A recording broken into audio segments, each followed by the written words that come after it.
The rooftop garden above the Chicago River glowed with string lights and warm laughter, but the wind off Lake Michigan made everything feel sharper. Somewhere below, an L train rattled past. Waiters slid between groups with trays of tiny burgers and champagne that caught the light. Ethan Cole stood near a planter of mums holding a glass of club soda because it gave his hands something to do. The ice clicked when he shifted his grip. People around him wore confidence like it belonged to them. Ethan kept tugging at his cuffs as if his sleeves might betray him. A hardcover pressed against his hip, pocket lightning. He had signed copies all evening, his name looping across the first page until it stopped feeling like his own. Now, he held the book close like a pass that could be revoked. On the back jacket just above the barcode, a pale coffee ring ghosted the paper. Ethan could still see the morning it happened, his mug tipping the brown circle blooming across draft pages. He had dabbed at it with a dish towel. The stain stayed anyway.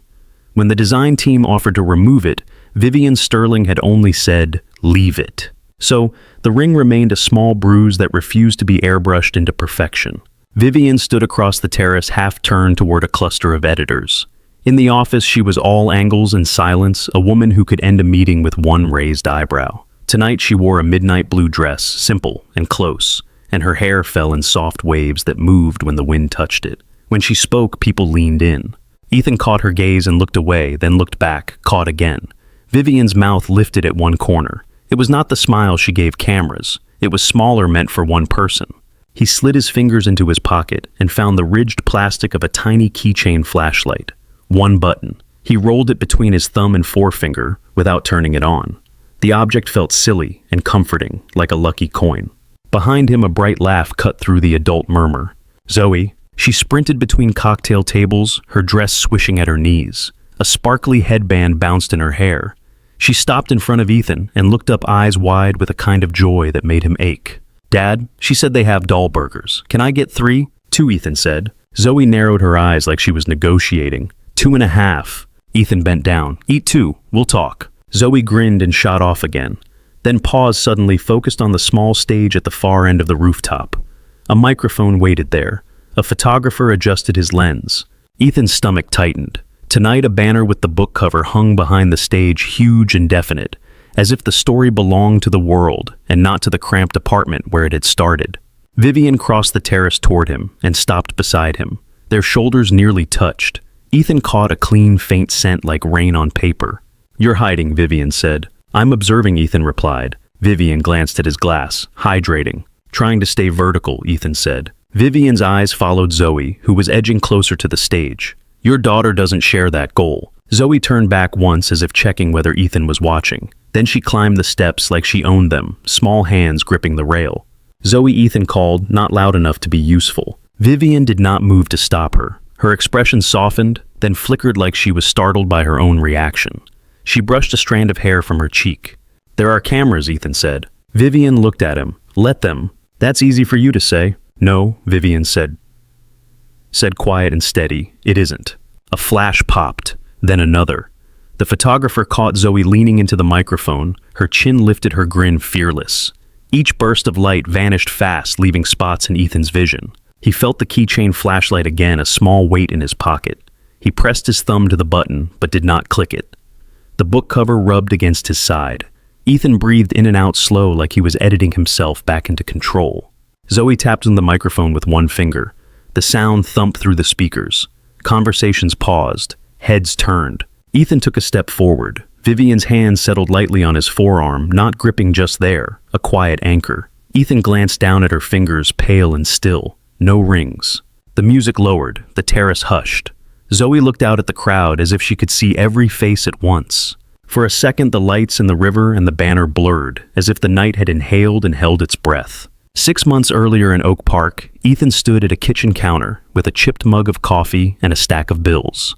The paper edges were curled from being opened and shut. A final notice lay on top, the red letters loud even in dim light. Ethan's phone sat face down beside the mug. No new messages. That was almost worse today. The radiator clicked and hissed. The street outside was gray, not quite morning, not quite night. An origami crane, folded from Zoe's school worksheet, sat on top of the papers, its uneven wings holding everything in place. Ethan rubbed his eyes, checked the microwave clock, and tried to make numbers behave. Upstairs, the floor creaked with Zoe turning in her sleep. He listened to the quiet and let it settle. The radiator clicked again. Ethan set both hands on the counter and stared at the final notice until the red ink blurred. The origami crane on top of the pile tilted toward him. Zoe had folded it from a spelling worksheet and placed it there like a tiny guard. He checked the microwave clock. 6:30. A knock hit the front door. 3 taps. Even, certain. His coffee mug jerked. A dark splash jumped the rim and landed on the notice. It spread in a soft circle, soaking and turning official letters into something stained and human. Ethan swore under his breath and moved down the hall. He wiped his palm on his sweatpants, then grabbed a sweatshirt from the couch and pulled it on.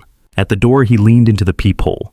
Vivian Sterling stood on his porch. For a moment, his mind rejected it. Vivian belonged to glass walls and conference rooms, not to his chipped railing and winter air. She wore a tailored coat and held a leather folder at her side.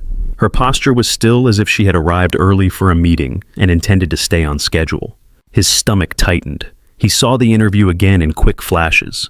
Vivian behind her desk, the clean scent of paper and polish, her eyes moving over his resume as if it were something she could revise. He remembered how his voice had sounded too controlled when he spoke about deadlines and style guides, how he had avoided mentioning the night shifts, the freelance jobs, the way he sometimes edited in the dark, so Zoe would not wake and ask why he looked tired. He needed it. He needed health insurance. He needed the kind of paycheck that meant the next letter in the mail would not decide whether Zoe got to keep her room. Upstairs, a floorboard creaked, Zoe shifting in bed. The sound grounded him. He unlocked the deadbolt. Cold air slid into the entryway. Vivian looked him over once, quick and complete. "Mr. Cole," she said. "Ms. Sterling." His mouth tasted like old coffee. "You left something," Vivian said. "At the office," Ethan asked. "At the building," Vivian corrected. "After your interview." He swallowed. "I can pick it up Monday." "It is Saturday," Vivian said. I noticed Ethan replied, then wished he had not. A faint shift touched her mouth. "May I come in?" The question felt polite. The answer felt decided. Ethan stepped aside. Vivian crossed the threshold without hesitation. Ethan's living room was narrow and full of Zoe's evidence. A backpack by the couch, plastic blocks near the coffee table, a dish on the counter, a rabbit plush on the armchair, one ear bent. Heat climbed Ethan's face. "Sorry, we had a long week." Vivian's gaze moved across the mess and did not stop on it. She noticed the small things instead. The half-colored worksheet on the table, the pencil worn down to a nub, the child-sized coat hooked to the banister. Her expression did not soften, but her eyes did just slightly, as if the room had answered a question she had not asked out loud. "It looks lived in," Vivian said. Ethan started scooping blocks into a basket because his hands needed a job. 2 blocks rolled back out and bumped his shoe. "Do you want coffee?" Ethan asked. Vivian's eyes flicked to the mug on the counter, to the brown circle blooming on the notice. "No." Ethan set the mug down carefully. The coffee ring looked like a bruise. From upstairs came a small voice thick with sleep. "Dad." Ethan froze. Bare feet padded down the stairs. Zoe appeared at the landing in unicorn pajamas, hair sticking up in a way that made her look struck by lightning. She rubbed her eyes, then stared at Vivian with the focus of a kid who does not believe in polite masks. "Why are you dressed like it is a party?" Zoe asked. "Zoe," Ethan said softly, warning and pleading at once. Vivian's face softened by a fraction. She stayed at the bottom of the stairs. "Hello," Vivian said, voice lower. "You must be Zoe." Zoe hugged her rabbit by the neck. "Are you a teacher?" "No," Vivian said. "I work with books." Zoe nodded like she understood the whole industry. Then she pointed. "Those shoes are shiny." Vivian glanced down. "Thank you." Zoe's eyes narrowed. "Are you my dad's boss?" "Not yet," Ethan said. Too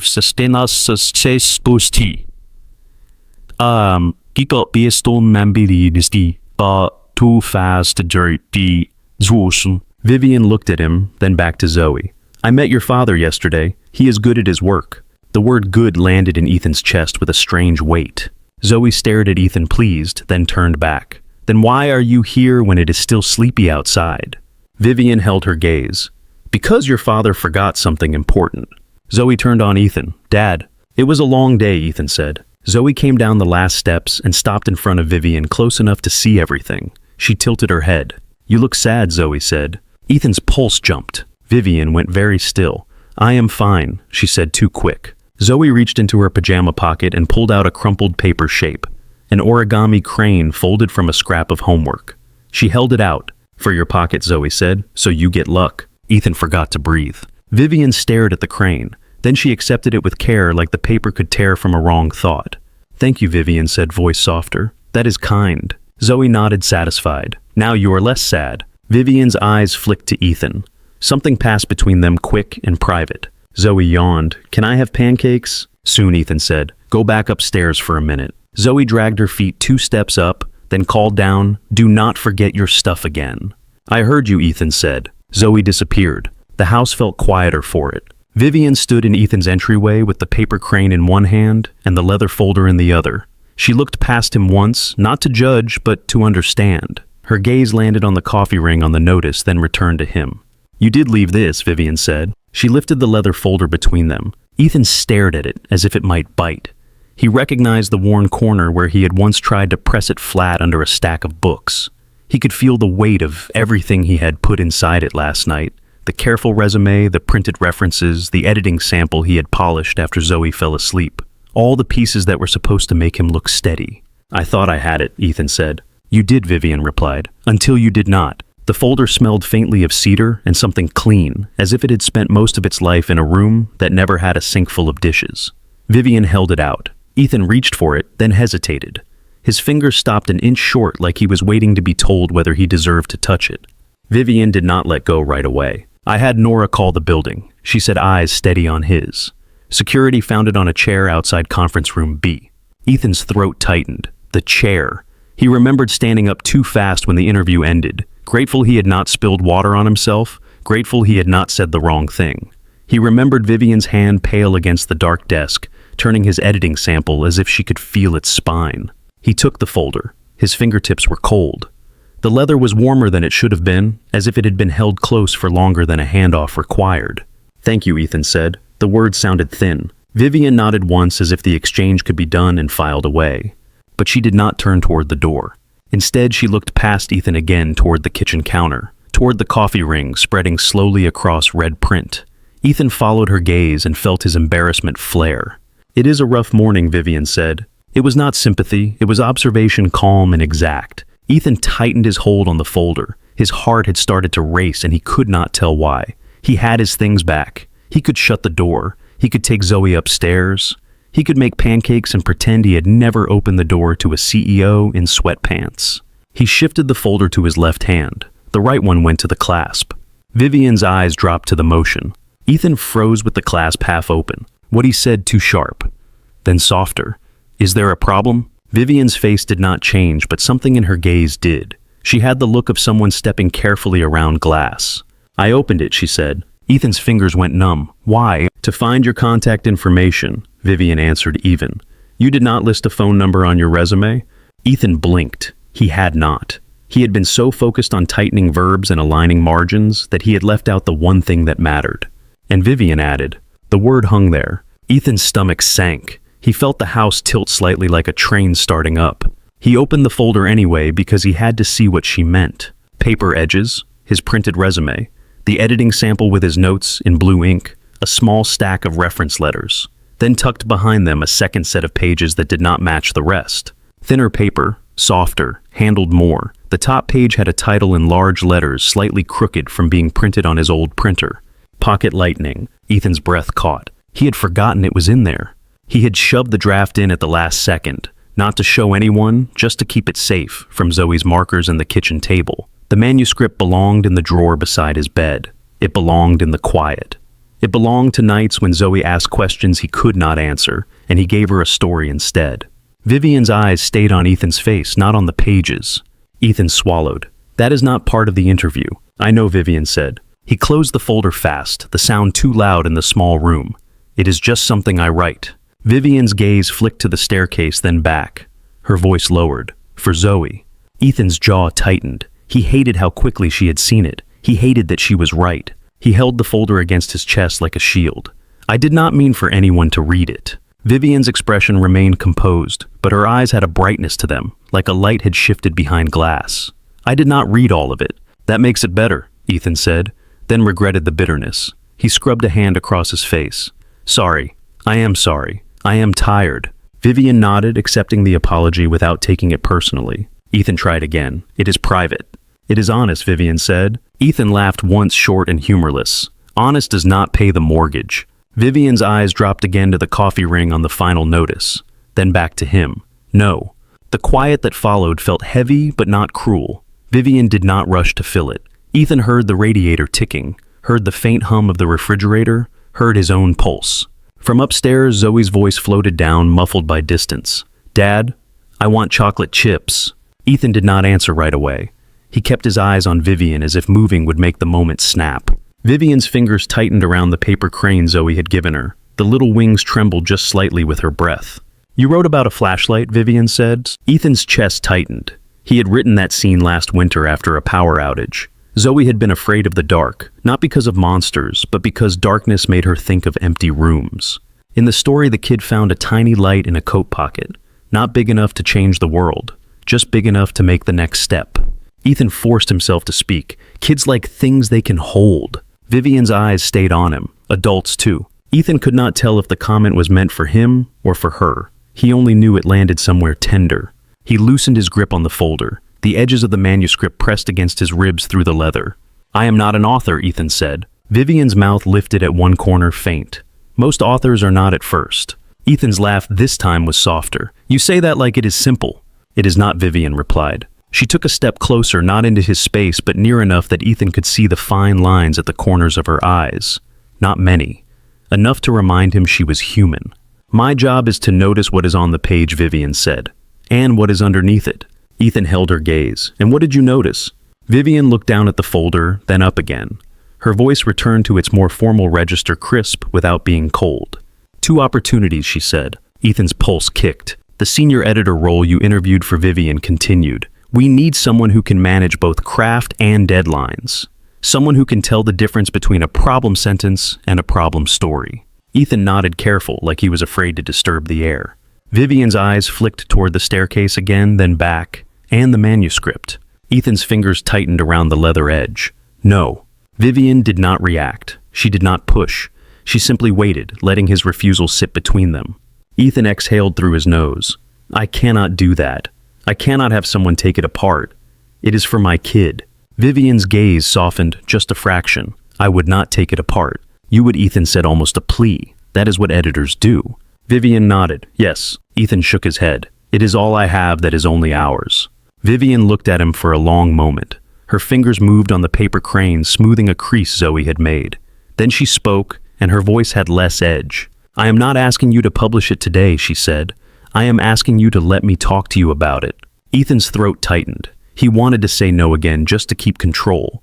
He wanted to shut the folder and return to a life where the only person who read his words was a sleepy child with syrup on her chin. But Vivian Sterling was standing in his living room, holding a paper crane like it mattered. Vivian Sterling had read his secret pages and had not laughed. He tried to steady his voice. Why do you care? Vivian's eyes did not flinch. Because it is good. Ethan's laugh came out strangled. You cannot know that from 2 pages. Vivian's gaze sharpened. I know a voice when I hear it. The radiator clicked again. The refrigerator hummed. Upstairs, Zoe began humming something to herself, a tune Ethan did not recognize. Ethan felt suddenly exhausted, as if he had been holding his breath for months. Vivian straightened. The professional mask settled back into place, but the softness did not vanish completely. It stayed in the set of her mouth, in the way she did not look away from the mess, or the bills, or him. Here is what will happen, Vivian said. Ethan's stomach clenched at the certainty in her tone. She continued anyway. You will come in Monday morning. We will finish the hiring decision properly. You will bring the full draft of your manuscript. Ethan started to speak. Vivian lifted one hand not to silence him, but to pause him. The paper crane rested in her palm. You can say no, Vivian said. You can decide it stays in your drawer. That is your right. Ethan's chest tightened. Vivian was giving him control while still asking for trust. And the job, Ethan said, voice rough. You said we will finish the decision properly. Vivian met his eyes. Yes. Ethan tried to read her face for certainty. All he found was intention. Vivian turned toward the door. Ethan followed her, still holding the folder like it was made of glass. At the threshold she stopped and looked back once, taking in the room again. The rabbit plush, the backpack, the coffee ring on the final notice. Ethan's tired face. Then her gaze dropped to the folder. You forgot it, Vivian said more quietly, but you did not lose it. Ethan opened his mouth, but nothing came out. Vivian stepped onto the porch. Cold air spilled in. Ethan held the door as she walked down the steps. The wind tugged at her coat. Before she reached the sidewalk, Vivian glanced back. "Monday," she said. Ethan nodded once because it was all he could manage. Vivian walked away, her shoes making a soft sound on the concrete. Ethan watched until she turned the corner and disappeared. He shut the door. The latch clicked. For a moment, he stood with his forehead against the wood, breathing. Then he looked down at the folder in his hands. Upstairs, Zoe called louder now. "Dad, pancakes." Ethan closed his eyes. "Coming," he called back. He carried the folder to the kitchen counter and set it down beside the stained final notice. The coffee ring looked darker now. Ethan opened the folder again, slower this time, and slid out the manuscript. The paper edges were worn. The title stared up at him. He touched the top page with 2 fingers, gentle, as if he could feel Zoe's small hand in the ink. Then he heard Zoe's footsteps on the stairs, quick and impatient, and he looked up as she came into the room. Zoe came into the kitchen with her rabbit tucked under one arm and her hair still wild. She stopped when she saw the folder on the counter, then the loose pages beside it. "Is that the story?" she asked. Ethan slid the manuscript back into the folder, slow and careful. "It is a draft." Zoe climbed onto a chair and leaned her chin on the table. Did the fancy shoe lady read it? Ethan opened the fridge and stared inside as if an answer might be waiting behind the milk. She read a little. Zoe's eyes widened. Did she like it? "I think so," Ethan said. Zoe smiled in a way that made Ethan's chest tighten. She looked proud, like his words belonged to her too. Then her stomach growled loud enough to fill the quiet. "Pancakes," she reminded him. Ethan exhaled and pulled the mix from the cabinet. He poured it into a bowl, added milk, cracked an egg with one hand, because Zoe liked when he did that. The shell split wrong. A shard fell in. He fished it out with his fingertip. Zoe watched like a judge. "You are stressed." "I am making pancakes," Ethan said. "That is not the same," Zoe replied. Ethan turned on the stove. The burner clicked, caught, and warmed the pan. He poured batter, watching it spread. The smell rose sweet and familiar. It made the kitchen feel less like a place where red letters waited. Zoe slid off the chair and padded to the counter, where the coffee ring stained the final notice. She traced the circle with her finger. "Looks like a donut," she said. "It was an accident," Ethan answered. Zoe nodded, as if that explained everything about adults. Accidents happen. Ethan flipped the pancake. The edge browned. He listened to Zoe humming a tune she invented on the spot. Then he heard another sound, quieter, the radiator clicking like a metronome. After breakfast, Zoe dragged a stool to the sink and insisted on rinsing her plate. Water splashed the counter. Ethan watched her, half amused, half tired. "Zoe," he said, "I have to go out later." "Where?"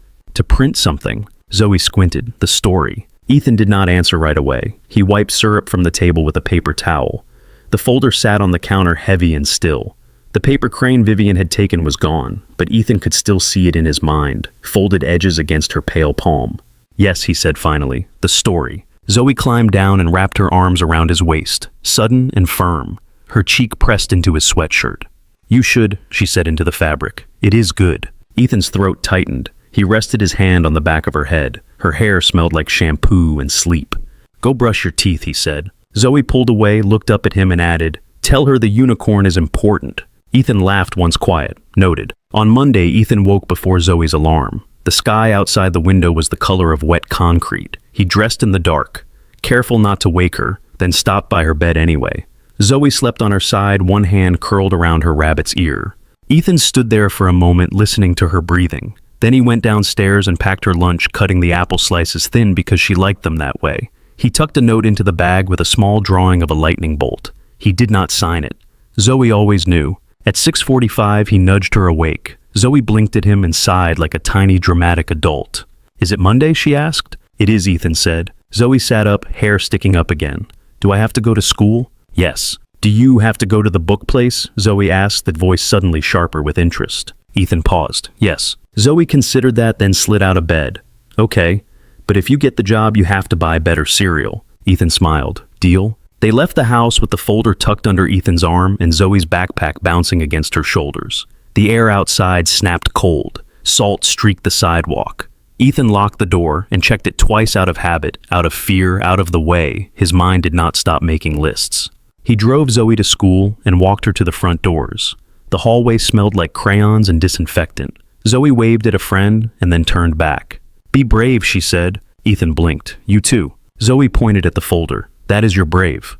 Ethan watched her disappear into the crowd of kids. Then he went back to his car, sat behind the steering wheel, and let his hands rest on the leather for a second before starting the engine. Downtown Chicago rose up around him in glass and steel. The wind off the river cut between buildings. Ethan parked farther away than he wanted because it was cheaper and walked the last blocks with his collar up. His shoes squeaked on patches of leftover snow. He passed a coffee shop with a line curling out the door and smelled roasted beans warm and bitter. He did not stop. He counted minutes. Lakefront House Publishing sat in a tall building where the lobby floor shone like a mirror. Ethan stepped inside and immediately felt underdressed even in his cleanest shirt. The security guard behind the desk glanced at him, then at the folder, then nodded toward a sign in neat letters that said visitors. Ethan gave his name. The guard scanned a list and handed him a badge that still felt too crisp, too official. Elevator to 26, the guard said. Ethan rode up with a group of people who looked like they belonged there. Their coats were expensive. Their hair did not frizz in the winter air. No one spoke. The numbers climbed. Ethan watched his own reflection in the elevator doors and tried to soften his shoulders. The doors opened to a carpeted hallway with framed book covers on the walls. The smell of paper was faint but real, mixed with printer toner and lemon cleaner. A receptionist looked up. "Ethan Cole," she said as if she had practiced. "Nora Pike is expecting you." A woman appeared from behind a glass partition holding a tablet and a coffee cup. She had sharp eyes and a mouth that looked like it knew secrets. "You made it," Nora said. "I was curious if you were a myth." Ethan blinked. A myth. Nora lifted her cup slightly. "The Saturday morning guy." Heat touched Ethan's ears. That got around. "Nothing stays quiet here," Nora said. Then her eyes flicked to the leather folder. "Except what we choose." Ethan did not know what to do with that, so he followed her down the hall. Nora moved fast. She pointed out the kitchen, the copy room, the row of offices where editors sat with headphones and exhausted expressions. A stack of galleys leaned against a wall like a small city. Someone argued quietly about a comma. Someone else laughed too loud, then stopped. "This is your desk," Nora said, stopping at a cubicle by a window that looked out at the river. The water below was dark and restless. A tugboat moved through it like a slow thought. Ethan's name was printed on a small sign. The sight hit him harder than he expected. Nora set a badge and a keycard on the desk. "You will get your computer login by lunch. HR will make you watch a video about ethics that will not stop anyone from being unethical." Ethan let out a small laugh. Nora leaned closer and lowered her voice. "The CEO wants you in her office at 9:30. Do not be late." Ethan's stomach tightened. "Okay." Nora glanced at the folder again. "Bring that." Ethan's grip tightened. "You know what it is." Nora's eyebrows lifted. "I know it is heavy. That is enough." Before Ethan could ask more, Nora was already walking away, her heels clicking in a rhythm that sounded like deadlines. HR took him through paperwork, benefits, direct deposit, policies. Ethan signed his name until his hand cramped. Each signature felt like a promise he was afraid to break. He checked his phone twice. No missed calls from school, no messages. He exhaled.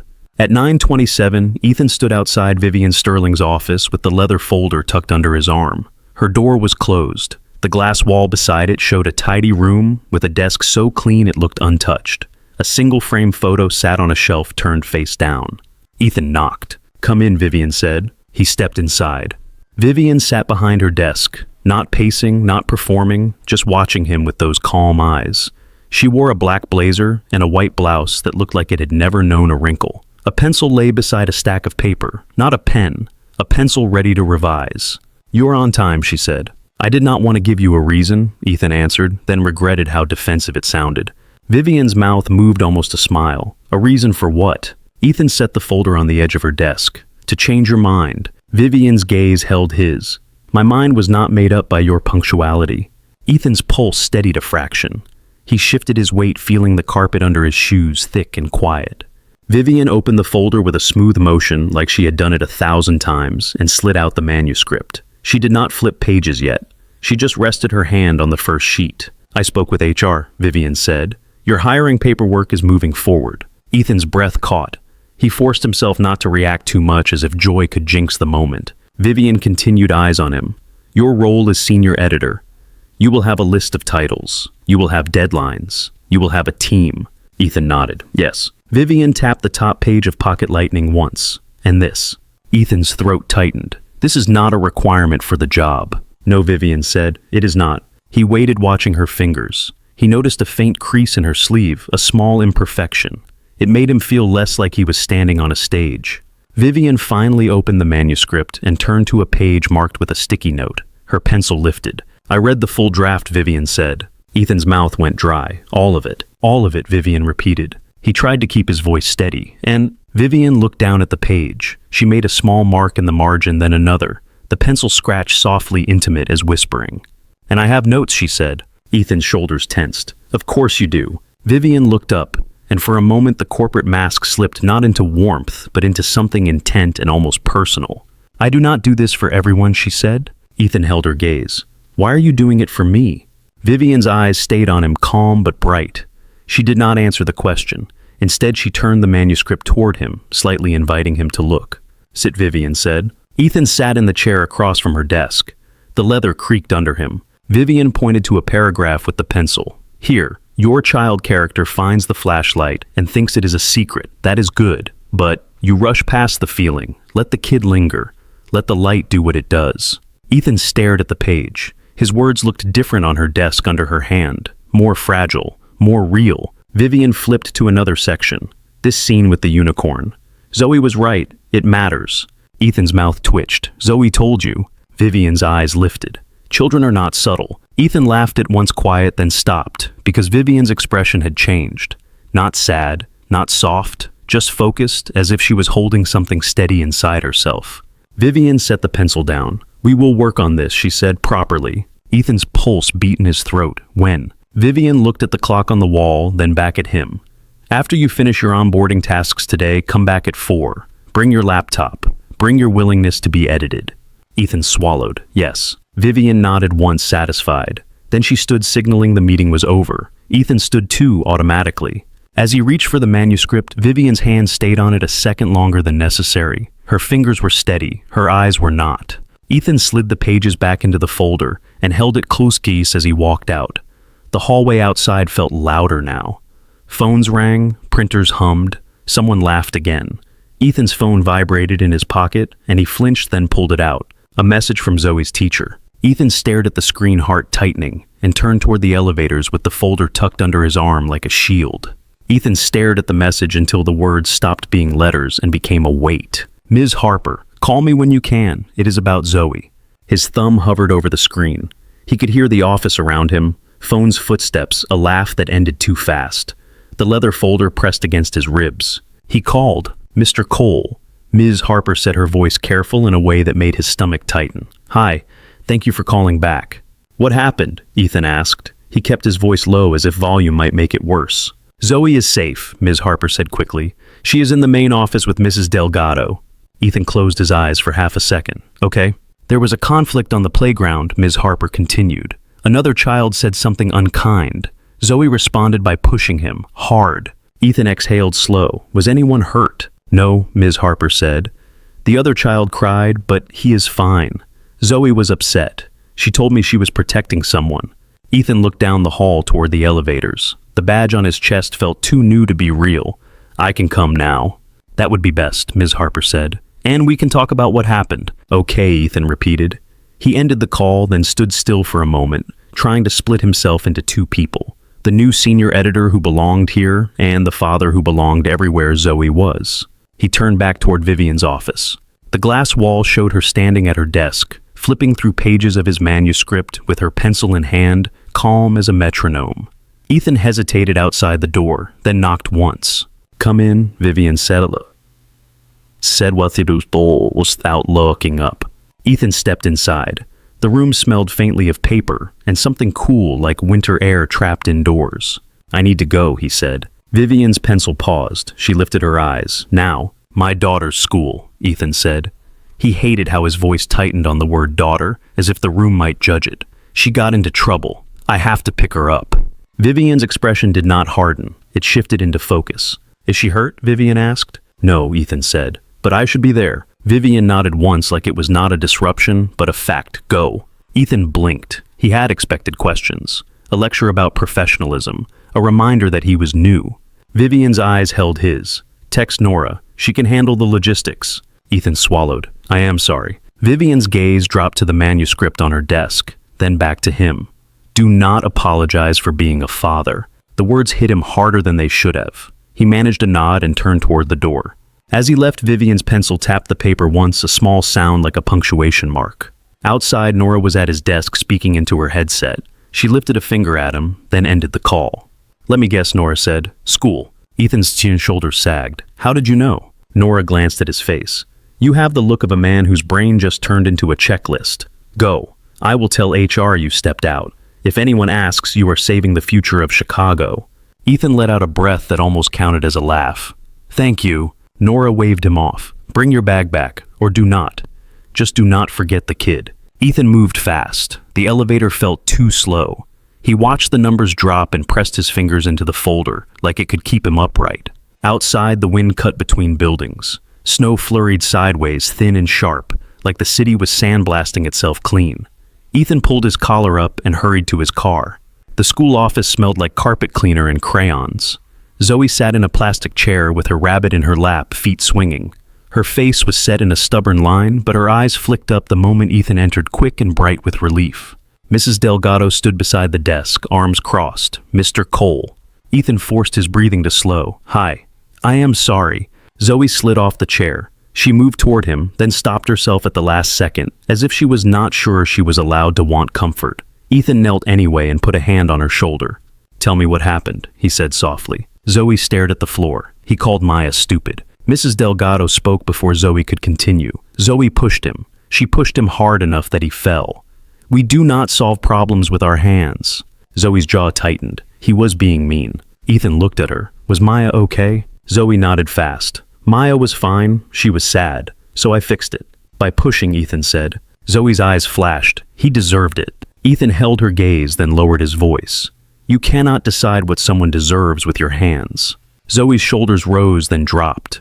Her eyes shimmered not with tears, but with the effort of holding them back. "He was loud," she whispered. "He made her face do that thing." Ethan knew what she meant. That pinched expression kids got when they were trying not to cry in public. Ethan felt his chest tighten. He stood and spoke to Mrs. Delgado, and Ms. Harper signed a form, promised a conversation at home.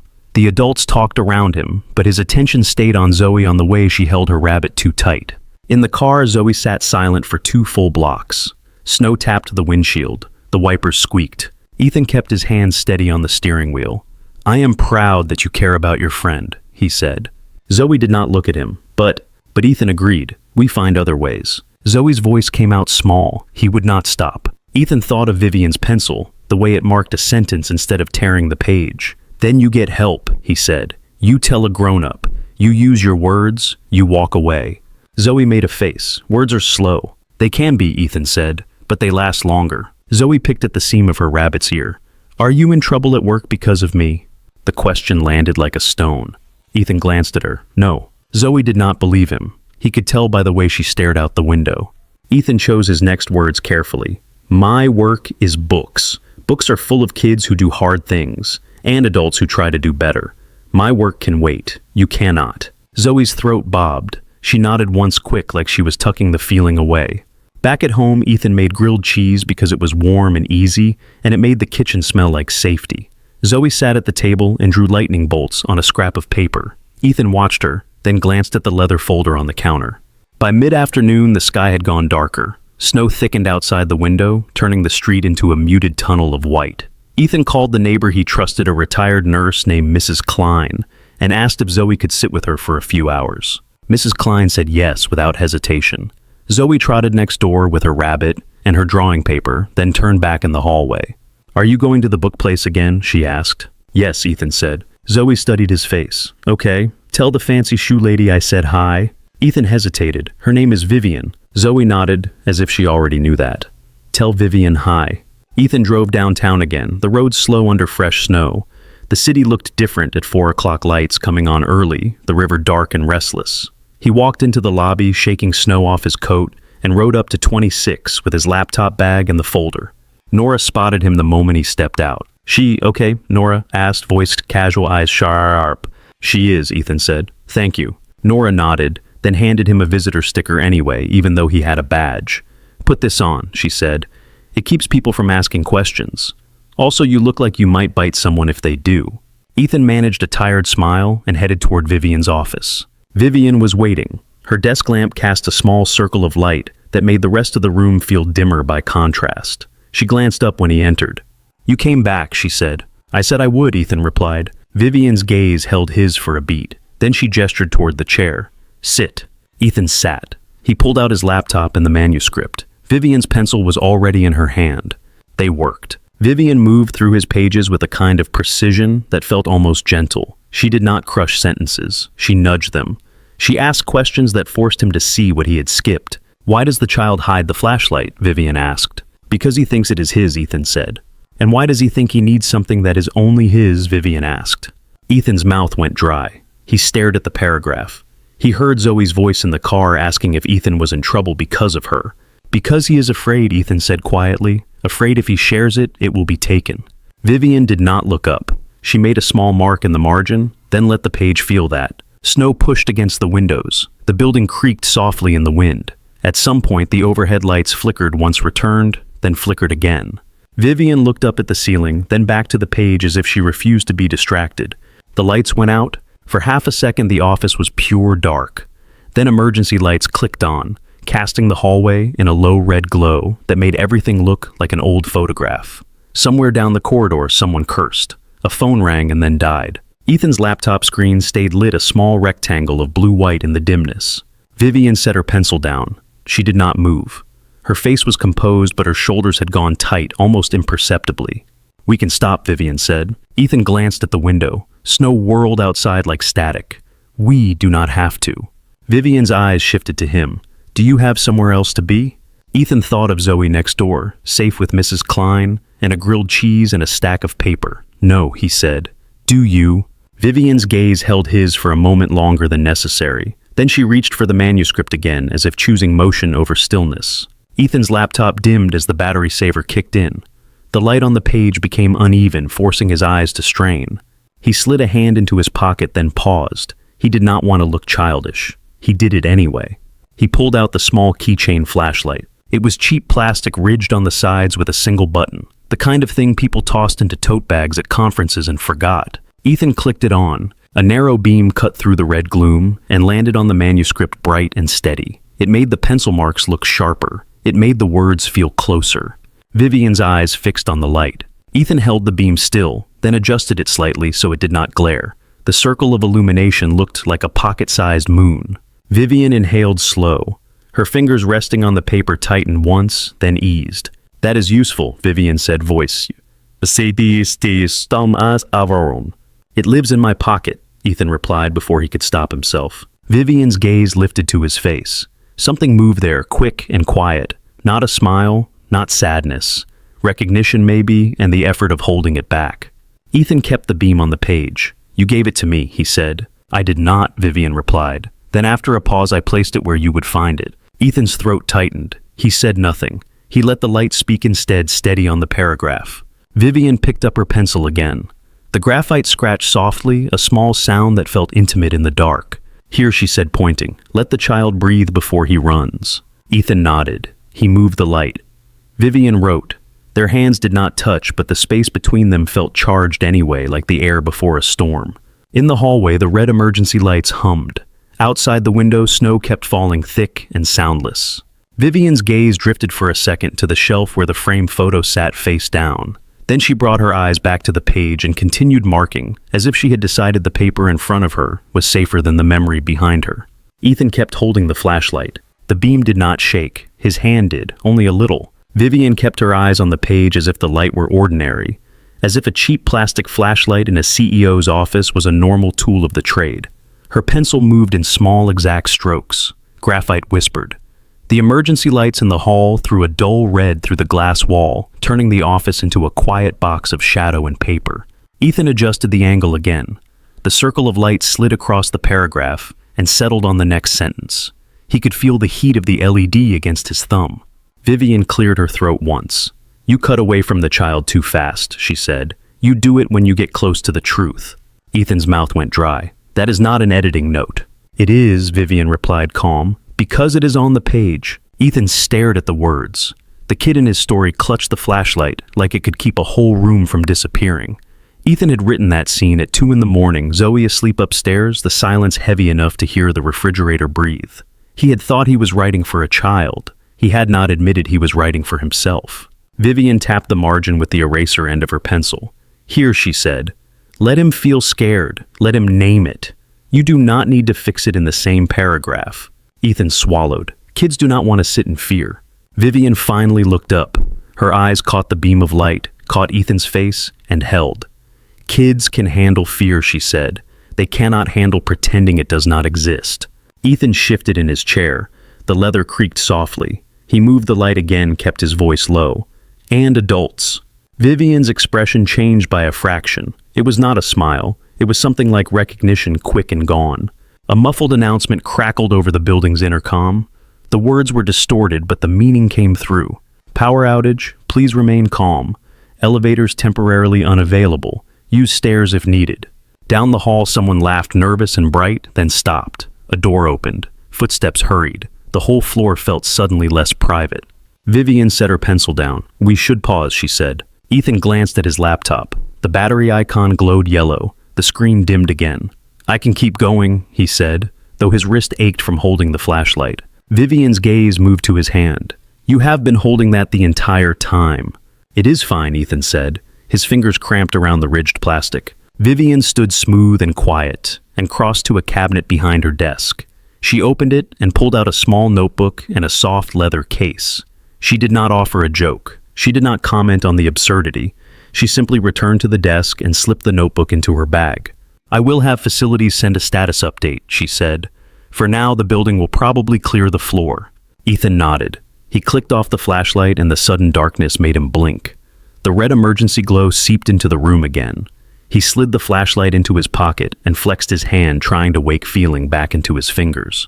Vivian looked at the manuscript. Her palm rested on the top page flat as if she were steadying it. "Your voice is strong," she said, quieter. "It gets stronger when you let it be messy." Ethan almost laughed. He thought of the coffee ring on his final notice. "Messy is easy," he said. Vivian's eyes met his. "No," she replied. "Messy is honest. Honest is harder." Ethan felt that land in his chest. Another announcement crackled, this time clearer. "Please proceed to the stairwells. Building staff will assist." Vivian picked up her pencil and tucked it behind her notebook. She moved with practiced control, but Ethan noticed something in her shoulders, a faint stiffness that had not been there earlier. "Do you want me to carry something?" Ethan asked, and immediately regretted it. It sounded too personal. Vivian's voice stayed even. "No." He stood and slid the manuscript back into the leather folder. The edges of the pages caught, then settled. He snapped the clasp closed and slung his laptop bag onto his shoulder. Vivian reached the door first and opened it. Red light washed the hallway. The air smelled like dust warmed by emergency systems. They stepped out into the corridor with other employees, faces lit in low, crimson phones held up like tiny lanterns. Ethan spotted Nora near the stairwell, her hair pulled back, tablet in hand, looking like she could manage a fire with a calendar invite. Nora's eyes flicked to Ethan, then to Vivian. "We are sending everyone down," she said. "No elevators. It is a very romantic day for stairs." Vivian did not react to the joke. Nora adjusted her tone instantly. "Still light, but sharper. Security is stationed at each landing. Your cars are fine." Ethan checked his phone. A message from Mrs. Klein blinked on his screen. "Zoe is fine. She ate 2 cookies. She keeps asking when you are coming." Relief loosened his ribs. He typed back with his thumb. "On my way soon. Thank you." Vivian watched him just for a second, then looked away as if she had seen more than the screen. Nora leaned closer to Ethan, voice low. "If you need to go," she said, "go." Ethan nodded. "I will." Vivian turned toward the stairwell. Ethan stepped in beside her, and the crowd shifted around them, making space without being asked. People did that around Vivian, even in dim red light. The stairwell door was heavy. Vivian pushed it open. Cold air rushed up from below, carrying the smell of concrete and wet wool.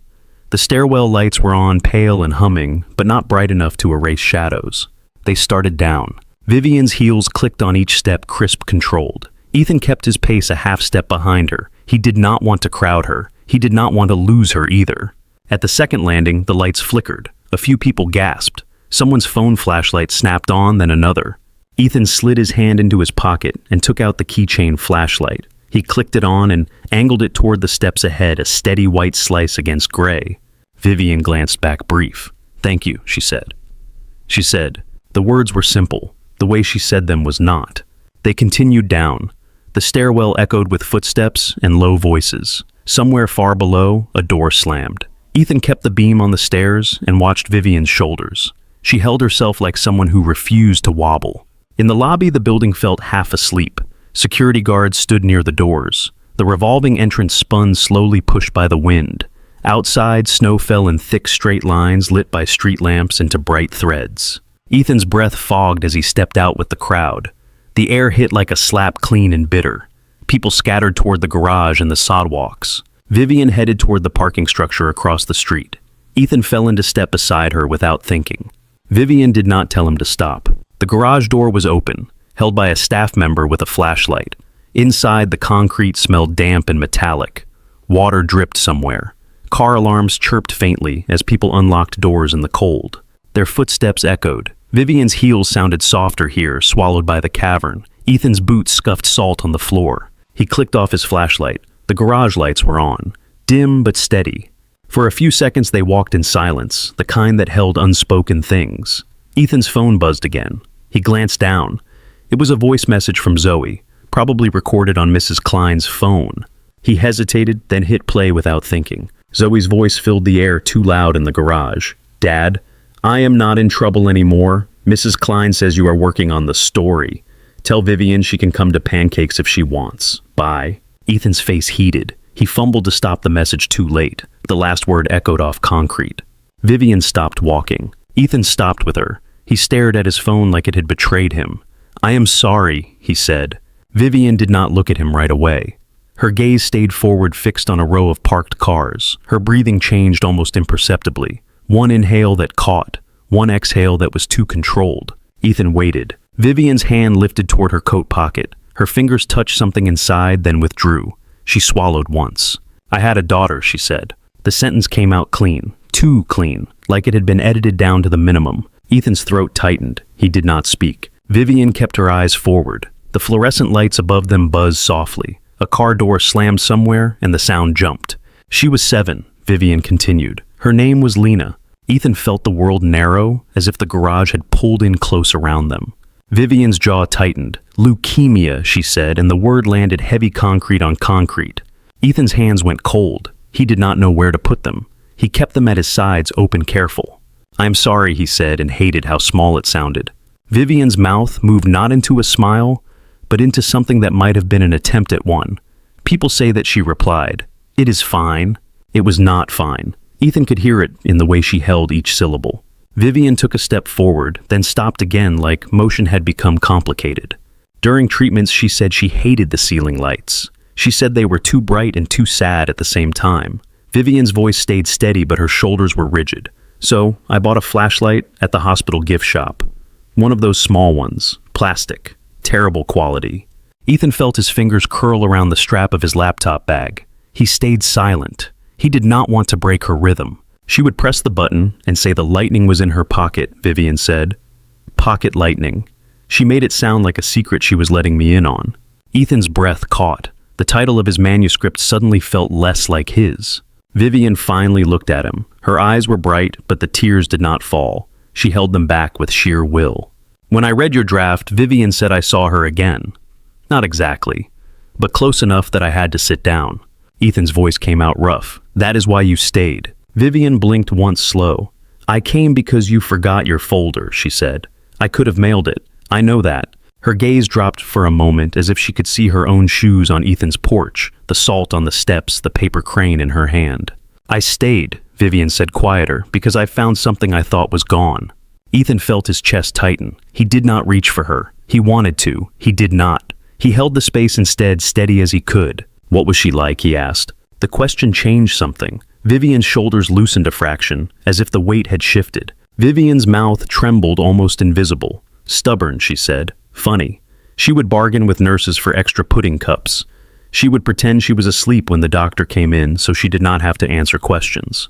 Ethan nodded. He could see it. A child using humor like armor. She made paper cranes. Vivian added her voice softer. "For everyone." She said they were tiny machines that carried wishes. Vivian's fingers brushed her coat pocket again. "She used to put them in my coat so I would find them at work." Ethan remembered Zoe holding out the origami crane this morning. The way Vivian had taken it like it mattered. Vivian's gaze flicked away toward the far wall of the garage where a strip of snow had blown in, melting into a dark line. When she died, Vivian said everything in my life be clean, efficient, quiet. Ethan swallowed, because quiet hurts less. Vivian looked at him surprised by the accuracy, then recovered. Quiet is manageable, she said. Ethan shifted his weight. The garage was cold enough that his fingertips went numb. He wanted to offer Vivian his scarf. He wanted to do something. Instead, he took out his keychain flashlight and held it up, not turning it on. This is the kind you mean, he said. Vivian's eyes fixed on it. Her lips parted slightly. For a second, she looked like she might reach for it, then she stopped herself.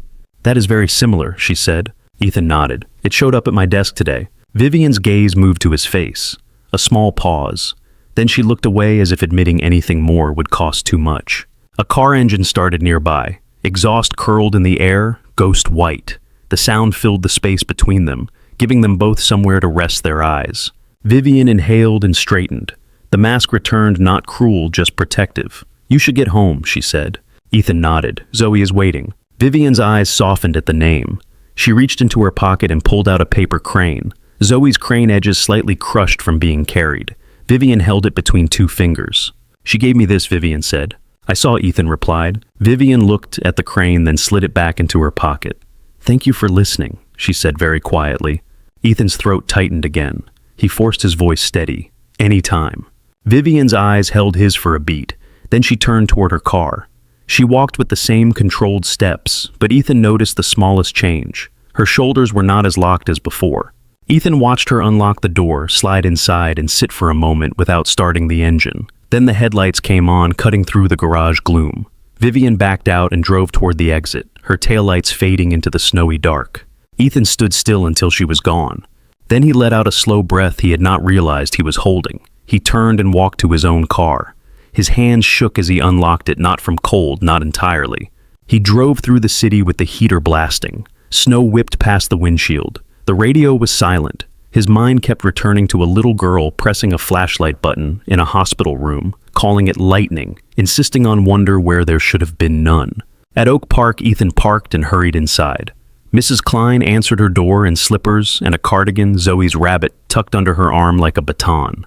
She was an angel, Mrs. Klein said, smiling, except for the cookie negotiations. Zoe ran out behind her, cheeks flushed, hair damp from a bath. She launched herself at Ethan, arms tight around his waist. You are late, she accused into his coat. Ethan kissed the top of her head. I know. Zoe pulled back and looked up. Did you tell Vivian about pancakes? Ethan swallowed a laugh. Not exactly. Zoe frowned, then decided it was fine. Okay, next time. Ethan carried her inside, thanked Mrs. Klein, and closed the door behind them. The house was warm. The radiator clicked like it had been waiting. On the kitchen counter, the final notice still lay beneath the coffee ring. The stain dried into the paper. Ethan set his laptop bag down and pulled the keychain flashlight from his pocket. He placed it beside the folder like a small tool with a bigger meaning than it should have.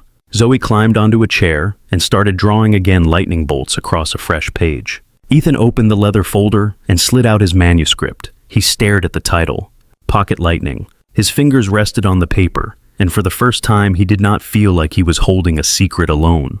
Ethan woke before the alarm the way he did when his mind refused to unclench. The kitchen was dim. The leather folder sat on the counter with Pocket Lightning inside. The tiny keychain flashlight rested beside it. A coffee ring stained the final notice under the papers, dry now, like the day had branded itself. He made coffee and kept both hands on the mug. Zoe slept upstairs. The radiator clicked. Ethan watched the steam rise and tried to breathe slow. Downtown, the lobby of Lakefront House looked polished enough to reflect his tired face. He rode the elevator up with strangers who did not look at him until they did. He felt eyes slide to the folder and slide away again. Nora met him near his desk. She handed him a stack of galleys and spoke like she was updating a weather report. The board met late, she said. Graham Weller has questions. Stay professional, keep your head down, and do not let anyone drag you into their story. Ethan swallowed. Are people talking? Nora's mouth twitched. People always talk. Today they think they have a reason. Across the floor, Vivian stood behind glass phone to her ear, posture steady.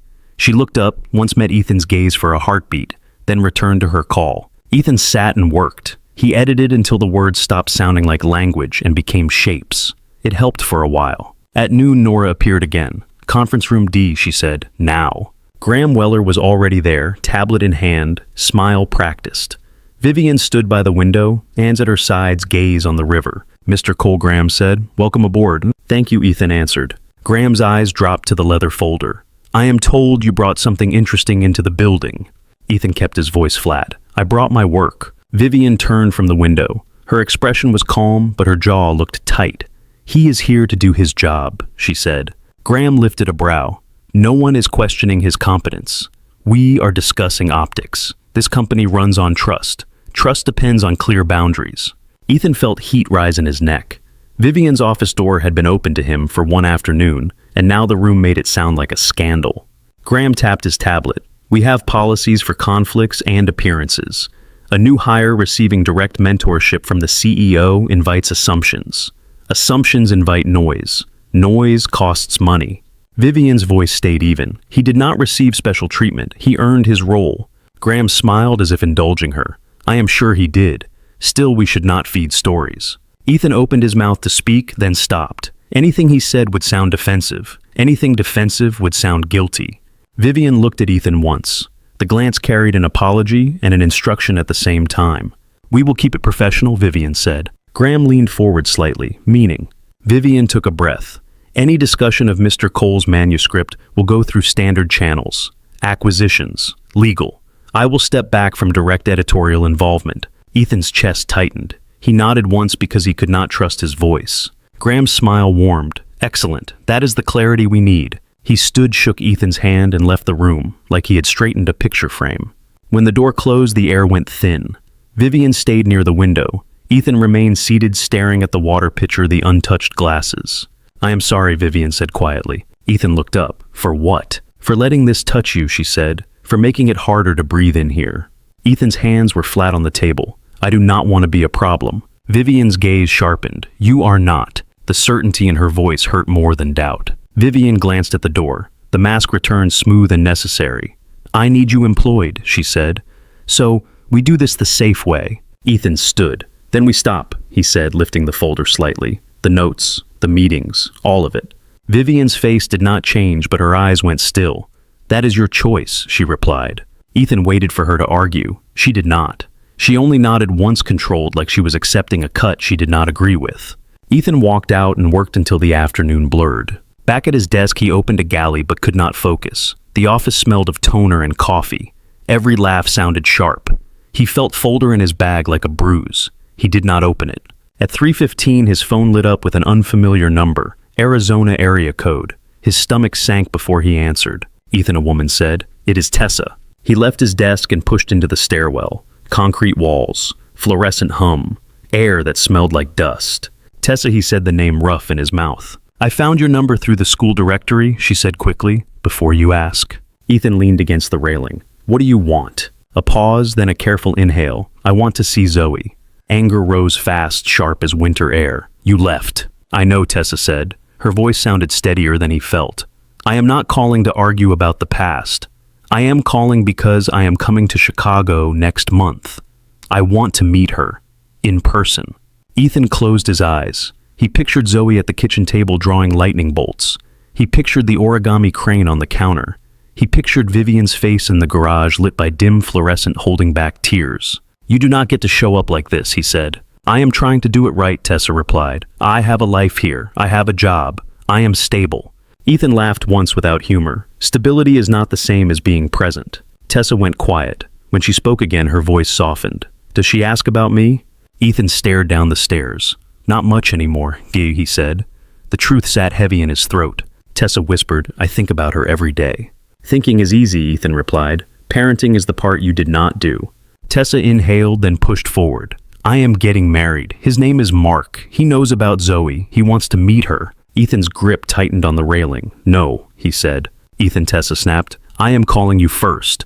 I am trying. Ethan swallowed. His voice lowered. You do not call her without me. You do not show up at her school. If you meet her, it is in public, with me there. A long silence. Then fine, Tessa said, clipped. And you do not promise her anything you cannot keep, Ethan added. Tessa's voice softened again. I can keep it now. Ethan did not answer. He ended the call and stood in the stairwell until his breathing slowed.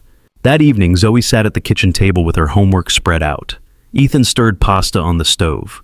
The final notice lay under the coffee ring, stubborn and quiet. Zoe glanced at him. Your forehead is doing the thing. Ethan set the spoon down and sat across from her. Your mom called, he said. Zoe's pencil stopped. Her face went blank, then too calm. Okay. She wants to see you, Ethan said. Ba mi pis can be decent. Zoe stared at the paper. Did she forget again? No, Ethan said, then corrected himself. She left. She says she wants to meet. Zoe folded the corner of her worksheet slow and precise. Fold, press, turn, fold, again.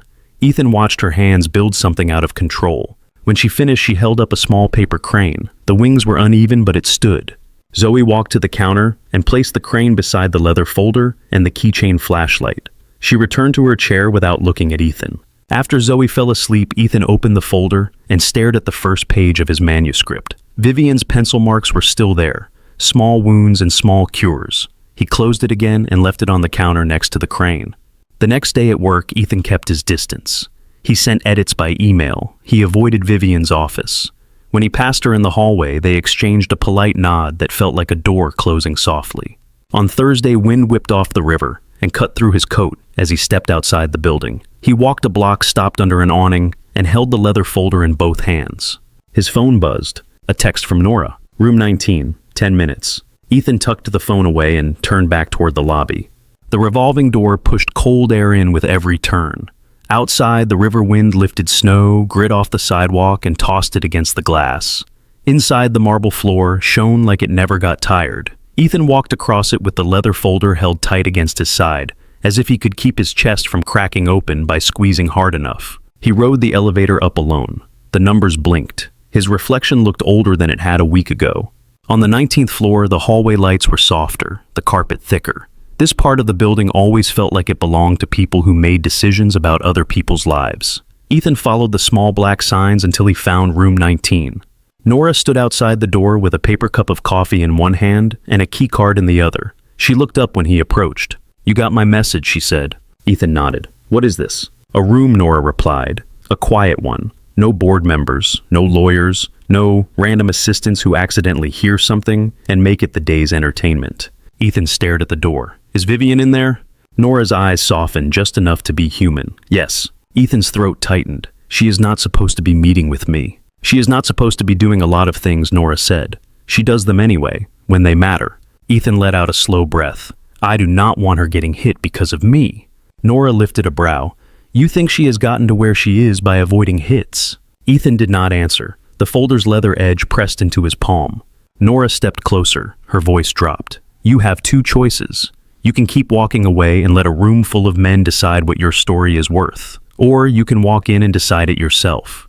Ethan's jaw tightened. He nodded once. Nora swiped the card. The lock clicked. She pushed the door open, then stopped and looked at him as if checking whether he was still breathing. Do not apologize for existing, she said, and then she stepped aside. The room was small, windowless, with a round table and 4 chairs. A cheap air freshener tried to smell like lemons and failed. On the table sat a stack of papers, a pen, and a thin folder, with the Lakefront House logo stamped in silver. Vivian stood near the far wall, coat still on hands clasped in front of her. Her face was calm, her eyes were not. Nora closed the door behind Ethan and leaned her back against it like a guard. Vivian spoke first. Thank you for coming. Ethan set his leather folder on the table, careful. Nora said it was important. It is, Vivian replied. Nora nodded toward the papers and then toward Vivian. I will be here, she said, but I will not be loud. Ethan looked at Vivian. If the board finds out. Vivian lifted her chin. They will not. They have a meeting downstairs and they think they have already won. Ethan's mouth went dry. I do not want a war. Vivian's gaze held steady. Then do not fight one. Choose what you will accept. Ethan sat because his legs suddenly felt unstable. Vivian remained standing for a moment, as if sitting would make this too personal. Then she pulled out a chair across from him and sat down with measured control. Nora stayed by the door, coffee in hand. Alert but quiet. The storms. Vivian slid the thin lakefront folder across the table. This is the standard author agreement. Advances royalties rights. Ethan stared at it as if it were written in another language. You already have one.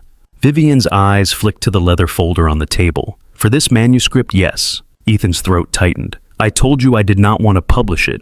I said it was for my daughter. I heard you, Vivian said, and I also heard what you did not say. Ethan's fingers curled around the edge of the table. What I did not say.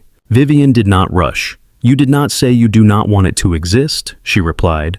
You said you do not want it to be taken from you. Ethan's stomach twisted. He looked away toward the blank wall. The room felt too warm. I do not want Zoe dragged through some spotlight because I got lucky, he said. Vivian's voice stayed quiet. This is not luck. Ethan laughed once a short sound. Tell my bills that. Nora's coffee cup paused halfway to her mouth. She did not comment. Vivian's gaze softened slightly. Ethan, she said, using his first name without asking permission. You can refuse. I will not punish you, but you cannot keep punishing yourself. Ethan looked back at her. I am not. Vivian's eyes sharpened. You are. You have been for years. Ethan felt heat rise in his face. He hated that she could see him so clearly. He hated that it felt like relief. He glanced at the lakefront folder again. Graham said you have to step back. Vivian nodded once. I will, officially. Your editor will be Marisol Chen in Children's Acquisitions. She is excellent. She has more patience than I do and less tolerance for nonsense.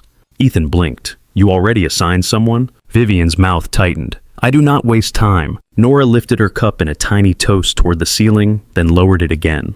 Ethan stared at the pen. Then why am I here? He asked. Vivian's hand moved toward her coat pocket, hesitated, then withdrew. Because I need you to understand something, she said. I am not doing this to save you. I am doing it because the book is worth making real. Ethan's voice came out low, and because of Lena. The name hung in the air. Vivian did not flinch. She reached into her bag and pulled out the framed photo that had been face down in her office. She set it on the table between them, face up. A little girl with a gap-toothed smile stared back at them. Dark curls, bright eyes. She held a cheap plastic flashlight in both hands like it was treasure. Ethan's chest tightened so hard it hurt. He did not touch the frame. Vivian's fingers rested on the edge. She called it lightning, Vivian said. She thought light could be stored in a pocket and used later when you needed it most. Ethan swallowed. The room seemed to go quieter, as if even the air freshener stopped trying. My daughter calls your book her brave, Vivian continued, voice steady but thin. That is not nothing. That is a child trusting a story to carry her. Ethan's eyes stung. He stared at Lena's smile and thought of Zoe folding cranes on the kitchen counter, turning fear into paper so she could hold it. Ethan's voice turned rough. Zoe's mother called, he said.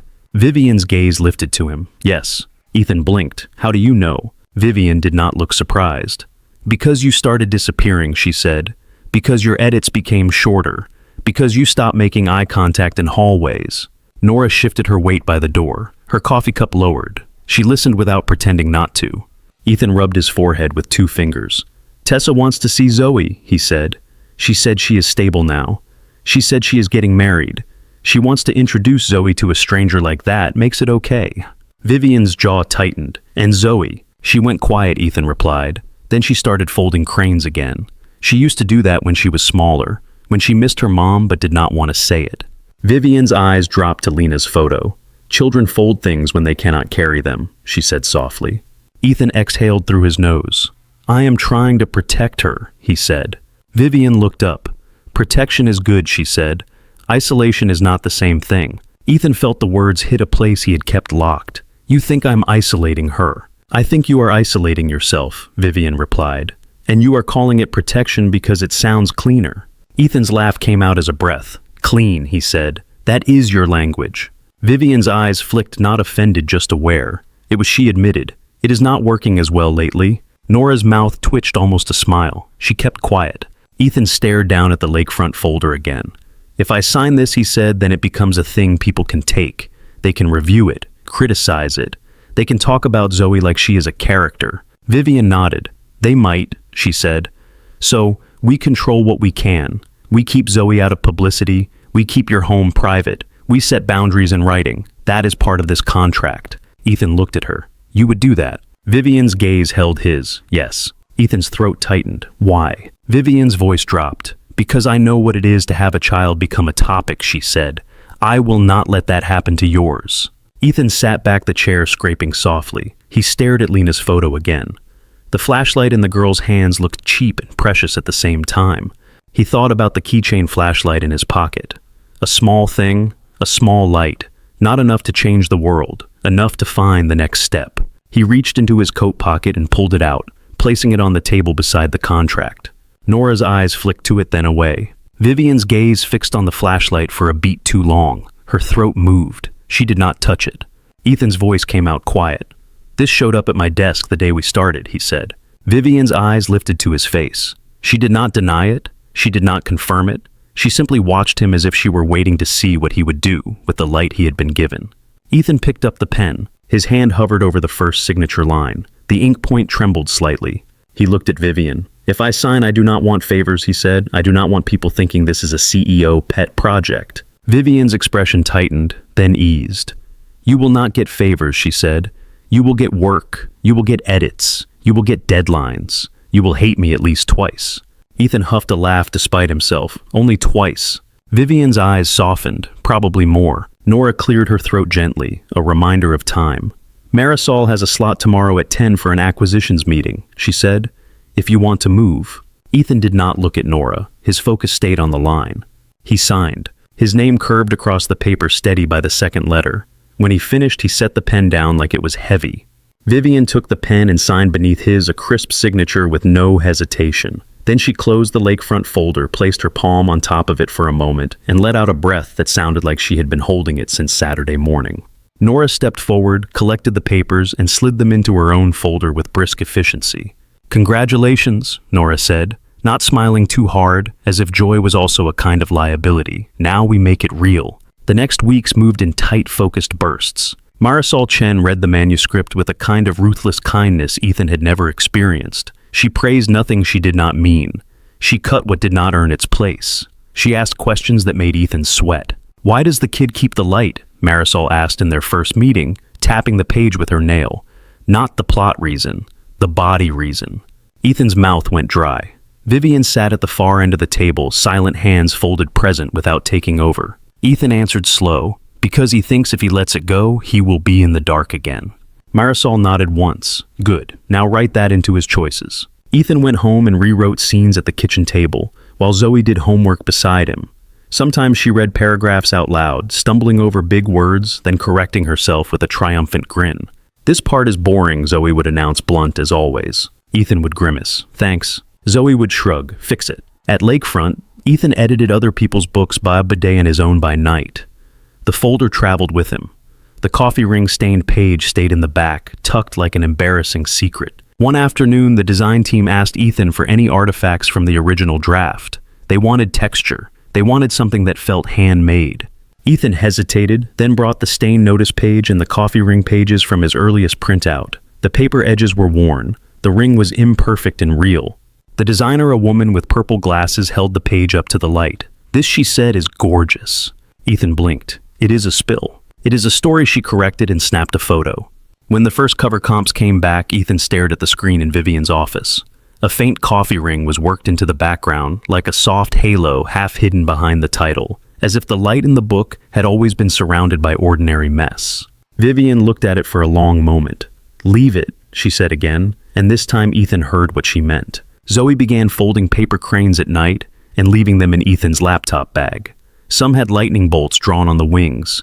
Some had tiny notes in uneven letters. For Dad. For Vivian. For the book. Ethan found one at his desk on a Tuesday tucked under his keyboard. Nora pretended not to notice him staring at it for too long. Vivian stayed careful at work. She did not hold private editorial sessions anymore. She did not linger in hallways.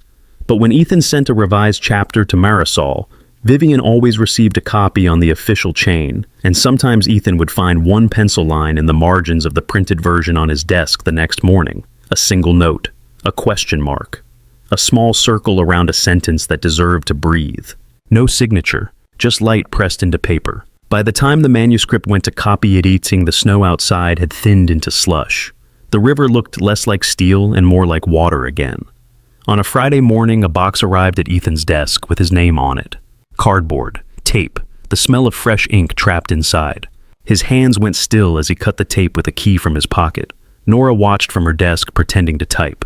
Ethan folded the flaps back. Advance copies lay inside, stacked like bricks. Pocket lightning. The cover was real. The title was embossed. The faint coffee ring glowed behind the letters, subtle and stubborn. Ethan lifted one copy out.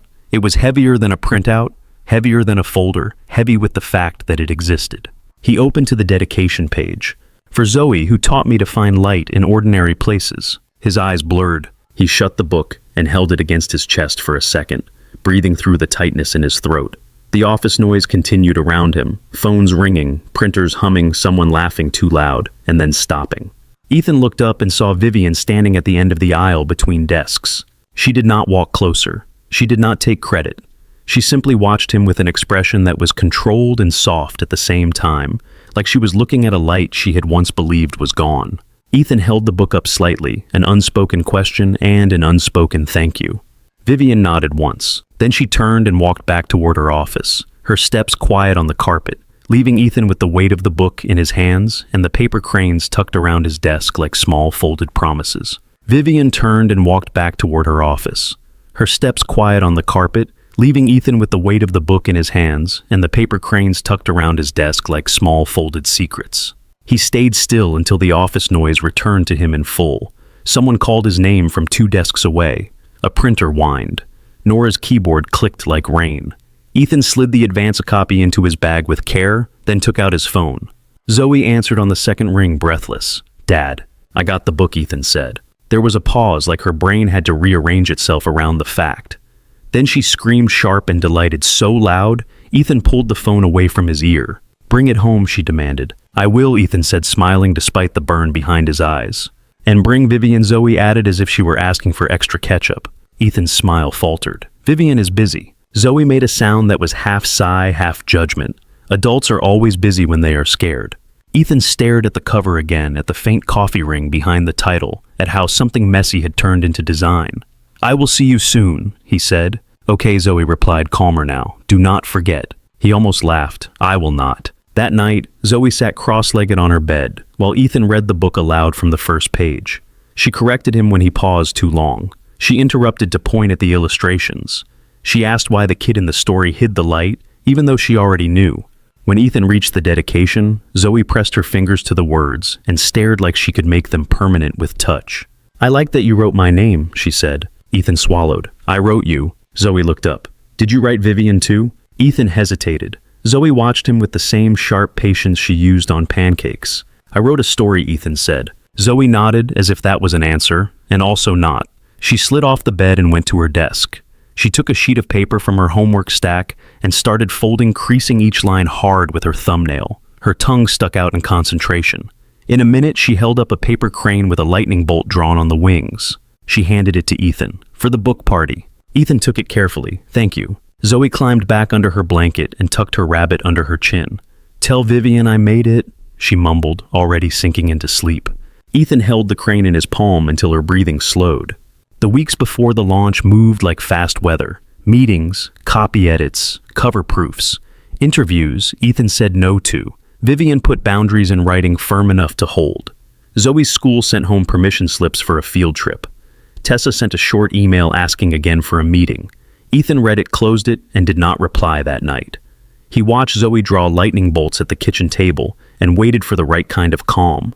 On the morning of the launch party, Zoe woke before her alarm. She bounced into the kitchen in her party dress and asked if she could wear lip gloss. Ethan said no, then said yes when she looked at him like he was ruining her entire life. In the cab downtown, Zoe pressed her nose to the window and named buildings like she owned them. Ethan held his suit jacket on his lap and tried not to sweat through his shirt. "You look like you were going to throw up," Zoe said. "I am fine," Ethan replied. Zoe's eyes narrowed. Liar. The rooftop garden above the Chicago River was already bright with people when they arrived. Strings of lights glowed against the early evening sky. The wind off Lake Michigan carried the bite of water and the smell of the river. Waiters moved through clusters with trays of small desserts and champagne flutes that caught light in their rims. A banner with the book cover hung near the stage. The faint coffee ring in the design looked almost like a halo when the lights hit it right. Ethan stared at it for a second longer than he meant to. Zoe grabbed his hand. "Come on," she said, dragging him toward the crowd. People turned, smiling, as if they had been waiting for the author to appear. Ethan shook hands. He signed copies. He tried to keep his signature from changing every time.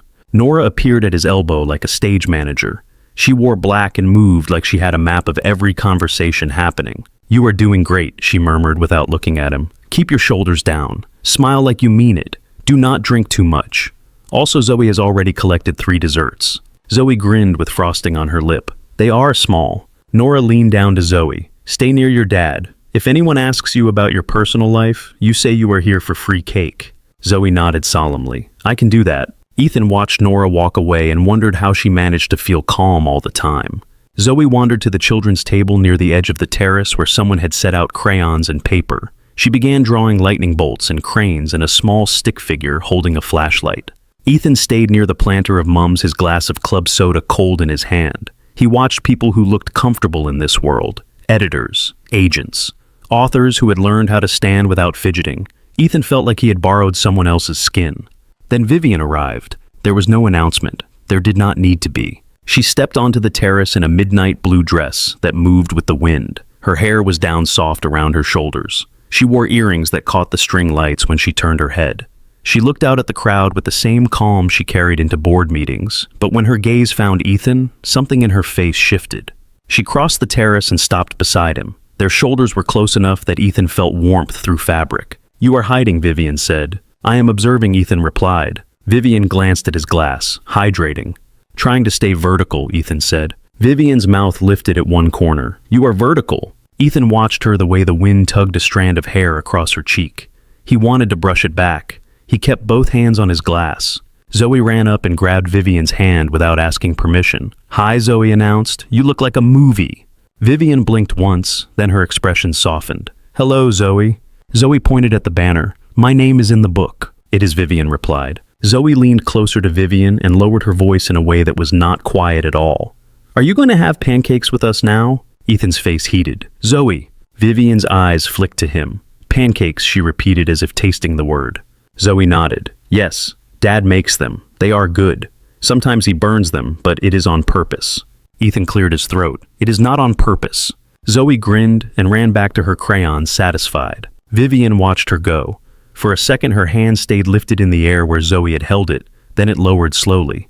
Your daughter is fearless, Vivian said. She is 6, Ethan replied. She does not know what she should be afraid of yet. Vivian looked at him. She knows, she said quietly. She just does not let it decide everything. Ethan swallowed. The wind pushed cold under his collar. A flash popped across the terrace. A photographer moved around the crowd, catching moments. Ethan caught the bright burst in his vision and blinked.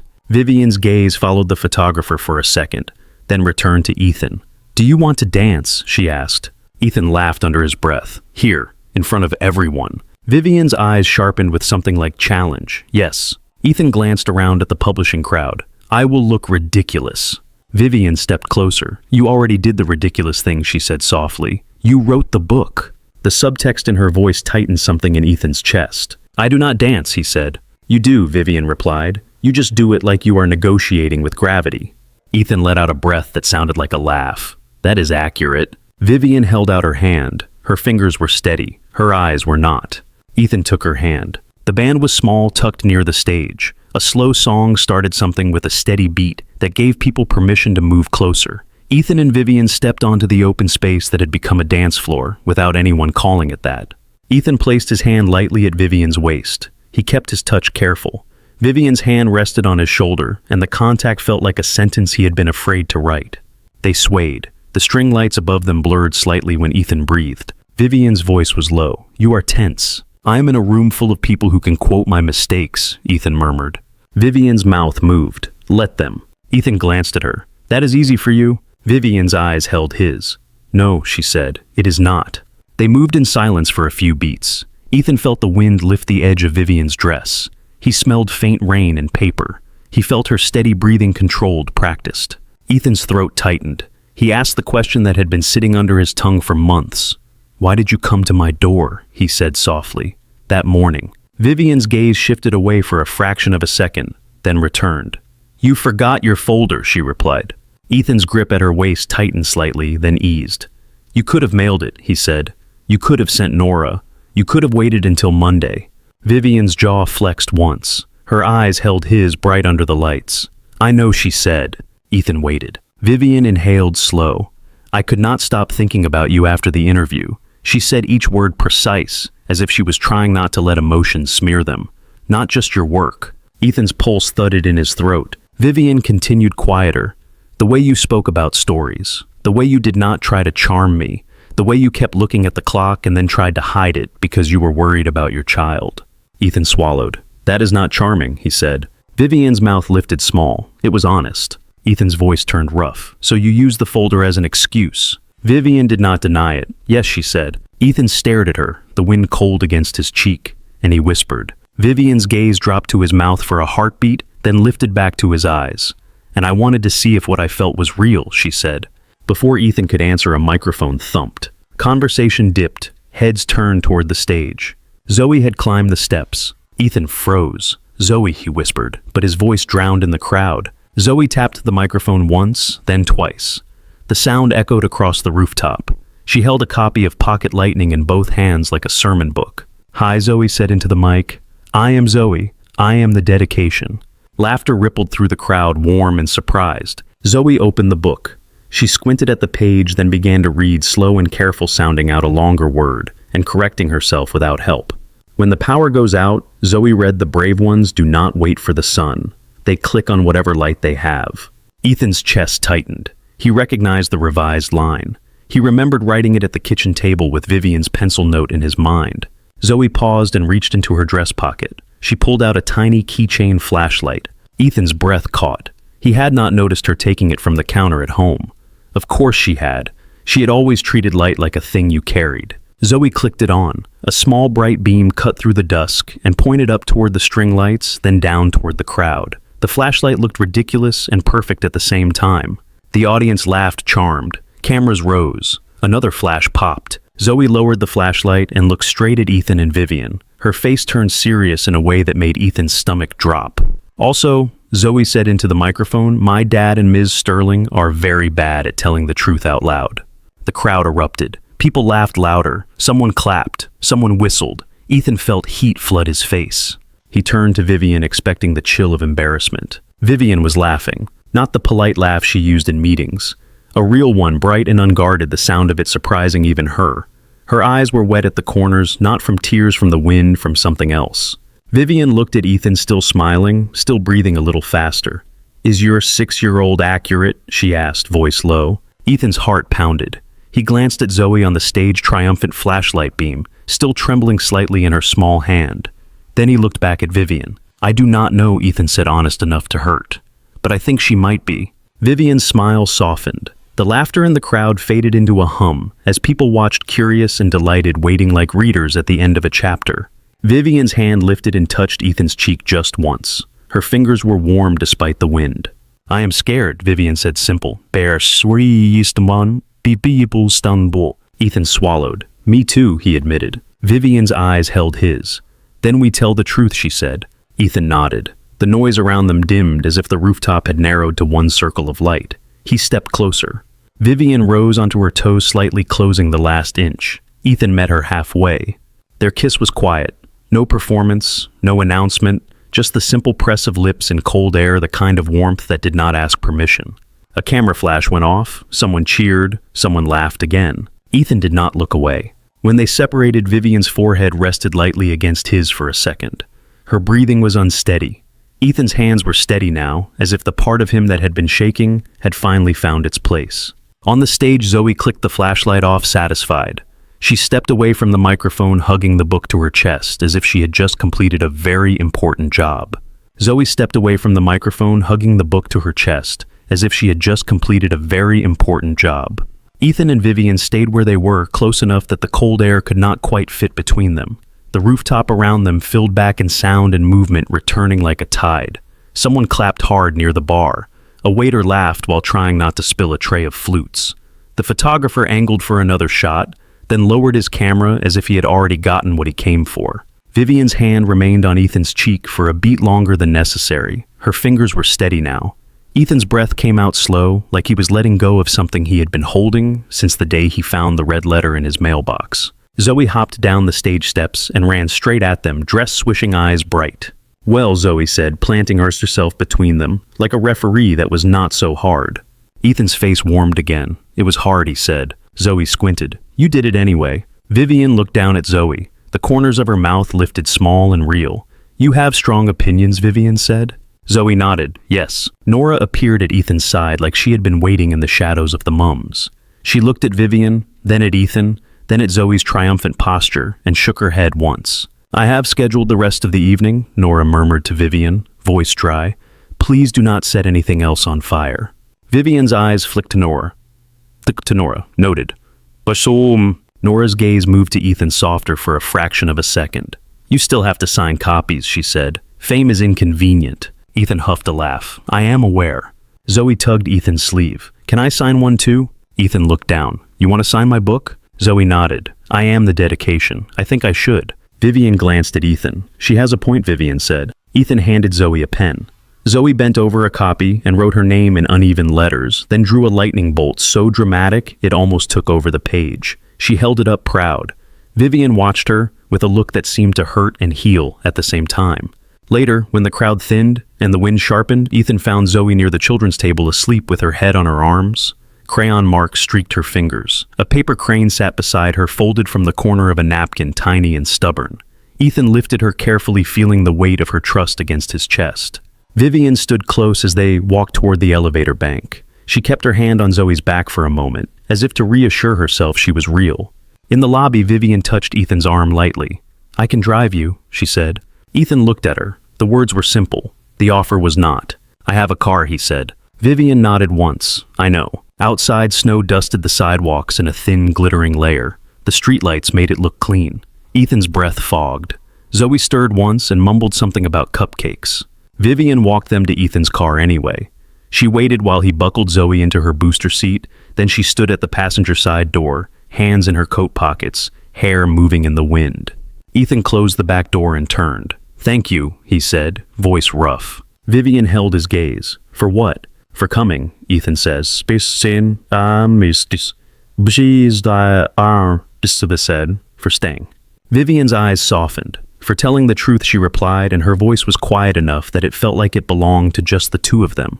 Ethan nodded. He stepped closer, not touching yet, giving her space to choose. Vivian closed the gap herself. Her hand slipped into his coat pocket and found the keychain flashlight fingertips brushing plastic. You still carry it, she said. Ethan exhaled. You started it. Vivian's mouth lifted slightly. You kept it. She leaned in and kissed him again, brief and warm, then pulled back as if the cold reminded her where they were. Drive safe, Vivian said. Ethan nodded. You too. She took one step away, then paused.